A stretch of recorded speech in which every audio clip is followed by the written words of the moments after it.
উনি যেভাবে চিকিৎসাটা পেয়েছে আসলে আমাদের দেশের সব মানুষ কিভাবে চিকিৎসাটা পায়? ভারত, চীন কোনো দেশই আমার যাওয়া দরকার নেই। বরঞ্চ কম পয়সায় চিকিৎসা দিতে পারলে ওরা আমাদের কাছে আমেরিকানরাও আসবে। দেশের যে চিকিৎসা, সেই চিকিৎসার ক্ষেত্রে আসলে ভারত কি প্রয়োজন কিনা প্রশ্নই ওঠে না। ওরা তাকে ছাড়াই চালাইতে পারে। আমাদের ডক্টররা যদি একটু হিউম্যানিটেরিয়ান হয়, পেশেন্টকে একটু সময় দেয়, তারা লেখাপড়া কম জানে না কোনো দেশের লোকের চাইতে। হ্যাঁ, এবং তারা একটু যদি আপনার প্রফেশনাল হয়, অবশ্যই এই দেশে এটা সম্ভব। কেন পারবে না? তারা একই ইংল্যান্ড থেকে পাশ করে আসে, আমেরিকা থেকে পাশ করে, ও পাশ করে, ও পাশ করে, তাইলে সে এখানে এসে কেন পারবে না? অবশ্যই পারবে। তো এই doctor is a good one, he can do it.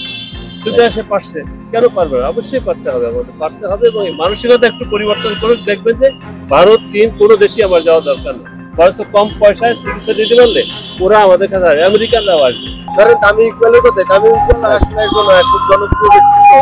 তো উনি যেভাবে চিকিৎসাটা পেয়েছে আসলে আমাদের দেশের সব মানুষ কিভাবে চিকিৎসাটা পায়? চিকিৎসাটা পায় না। হ্যাঁ, সাধারণ মানুষগুলো যদি দেখেন আপনি আসলে এত ভালো চিকিৎসা পায় না। তবে সাধারণ মানুষের জন্য তামিমের মতো চিকিৎসাটা পায়।